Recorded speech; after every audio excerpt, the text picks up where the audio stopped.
Good morning. So, this is the third lecture, and we will start. We have already started the chapter Nationalism in India. So, now we will talk about why non cooperation movement was started. There was a book written by Mahatma Gandhi in 1909 that is called Hind Swaraj, and in this book, Mahatma Gandhi has already talked about that we should not cooperate with the Britishers so that they are not able to rule on us. Okay, so basically they are talking about non cooperation movement. Non cooperation movement होता क्या था कि non cooperation movement का basically meaning होता था कि आप Britishers के साथ कॉपरेट मत करिए, तो Britishers will not able to do their work. Okay, so what he did, what Mahatma Gandhi has did. So for this, how could non-cooperation become a movement? ये movement कैसे बना? Gandhi ji proposed that the movement should be unfold in the stages. जो movement था वो अलग अलग stages में चलेगा. It should begin with the surrender of the titles that the government awarded. Mahatma Gandhi ने बोला कि ये जो टाइटल्स या जो भी जिसको हम बोलते हैं ना कि जो उपाधि दी गई है पर्टिकुलर किसी चीज़ की, तो उनको लौटाना वापस. ओके, भारत रत्न जैसे अभी अवार्ड्स की हम बात करते हैं ना, ऐसे कुछ अवार्ड्स अगर ब्रिटिशर्स ने किसी इंडियन पीपल को दे रखे हैं तो they must have started boycotting that. Okay, इसके अलावा सिविल सर्विसेज यानी कि गवर्नमेंट जॉब्स का बाइकआउट करना है. उस समय जो ब्रिटिश गवर्नमेंट चलाती थी यहाँ पे, आर्मी, पुलिस, कोर्ट्स और legislative council, schools and foreign goods. Then, in case the government used the repression, the full civil disobedience campaign would be launched.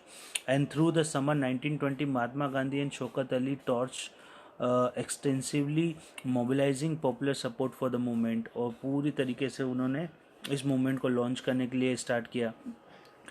Many within the Congress were, however, concerned about the proposals, and they were ridiculed to boycott the councils election schedule for 1920. और 1920 में उस time पे council elections भी start हो रहे थे, तो उस टाइम बहुत ज़्यादा इश्यूज आ रहे थे कि इस मूवमेंट को किस तरीके से पूरी तरीके से लॉन्च किया जाए.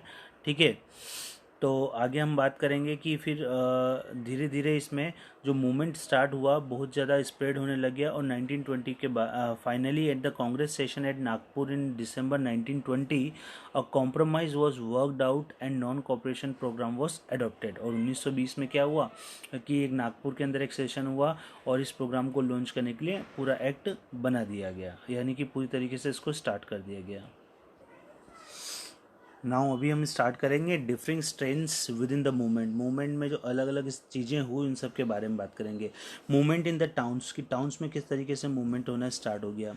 ओके, तो हम बात करेंगे इसमें कि the movement started with the middle class participation in the cities. Cities के अंदर जो मिडिल क्लास के लोग थे वो पार्टिसिपेट करना स्टार्ट हुए. Thousands of students left government and controlled schools and colleges. Head masters, teachers resigned and lawyers give up the their legal practices. जितने भी टीचर्स थे, जितने भी हेड मास्टर्स थे, सभी ने ब्रिटिश गवर्नमेंट स्कूल्स को बाइकआउट करना स्टार्ट कर दिया और वो पोस्ट को छोड़ दिया. The council elections were boycott in the most of provinces except Madras. Okay, तो ये सारी चीज़ें स्टार्ट होने लगी टाउन्स के अंदर. और फिर उसके बाद अगर हम बात करेंगे कि फॉरेन गुड्स वर बाइकआउटेड. बहुत सारे फॉरेन गुड्स को भी बाइकआउट किया गया कि फॉरेन गुड्स को हम लोग नहीं खरीदेंगे. लीकर शॉप वर पिकडेड. लीकर शॉप्स को लूटना स्टार्ट कर दिया. फॉरेन क्लोथ्स को लोग जलाना स्टार्ट कर रहे थे. तो ये सारी सिचुएशन उस टाइम पे क्रिएट होने लगी और हमारा जो फॉरेन से ट्रेडिंग होता था वो भी जस्ट लगभग हाफ के आसपास रह गया और वो बिल्कुल तरीके से धीरे धीरे कम होता जा रहा था. तो मूवमेंट ये मूवमेंट धीरे धीरे गाँव में स्प्रेड हुआ और एक खादी जो क्लोथ था बहुत ज़्यादा स्प्रेड हुआ कि गांधी जी ने बोला कि हम लोग आज से फॉरेन क्लोथ्स को छोड़ के खादी पहनना स्टार्ट करेंगे. और हुआ ये कि धीरे धीरे वो जब लोगों ने खादी पहनना स्टार्ट किया, बाइंग स्टार्ट की, तो that was very much costly.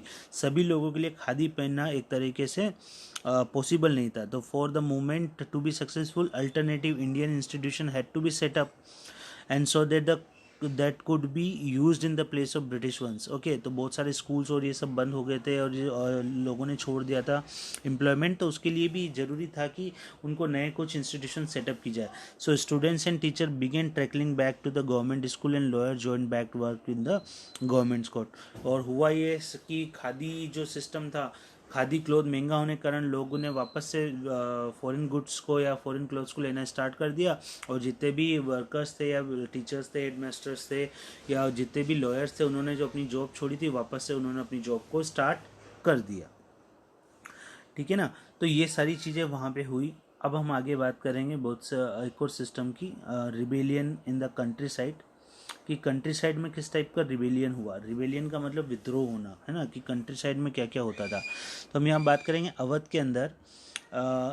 एक प्लेस का नाम है Awadh. Peasants were let down by Baba Ramchandra. Okay, एक बाबा रामचंद्र थे, and he was a sanyasi. Okay, he came from the indenture labour as a Fiji, and the movement were was against the talukdar, and landlords were demanded from peasant extraordinary high rents and variety of their other seizures। तो वहाँ के जो तालुकदार थे बहुत ज़्यादा peasant से taxation वगैरह वसूल कर रहे थे, हैं, और पीजेंट हैज़ टू बी बेगार, और पेजेंट्स को क्या करना पड़ता था, बेगार वर्क। बेगार का मतलब ये होता है कि विदाउट पेमेंट लोगों को वर्क करना पड़ता था। तो as tenants they had no security of tenure, और उनके पास कोई पर्टिकुलर ये नहीं था कि जो एज ए टेनेंट बन चुके थे जितने भी लोग थे वो फार्मर्स जो थे।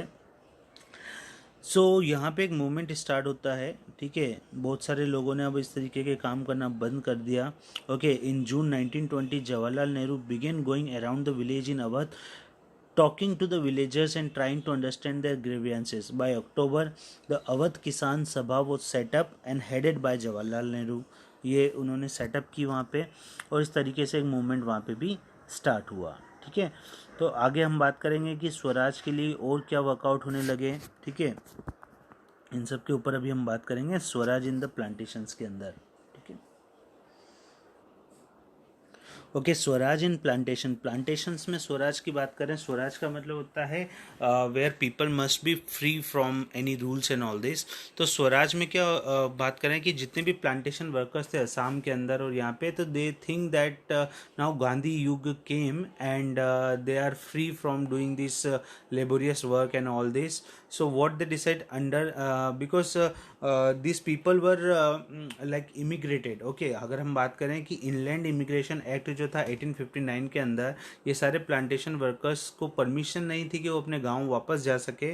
ओके, और जब उन्होंने सुना कि महात्मा गांधी ने नॉन कॉपरेशन मूवमेंट स्टार्ट किया है, तो बहुत सारे लोगों ने उन प्लांटेशंस को छोड़ के अपने घर की तरफ जाना स्टार्ट कर दिया, और सब बोल रहे थे कि गांधी राज यानी गांधी युग आने लग गया है, और all they are reaching to their destination. But हुआ ये कि जब उन्होंने अपने डेस्टिनेशन की तरफ बढ़ना स्टार्ट किया, तो सिचुएशन ये हुई कि ब्रिटिशर्स लोगों ने उनको पकड़ पकड़ के रेलवे स्टेशंस पे और सभी जगह पे बहुत ज़्यादा उनको फ्लॉगिंग यानी कोड़े मारे, और पकड़ के वापस से उनको जेल में बंद कर दिया और वापस ले आई। तो ये सिचुएशंस बहुत ज़्यादा वहाँ पे एक्सट्रीम कंडीशन में हो गई थी।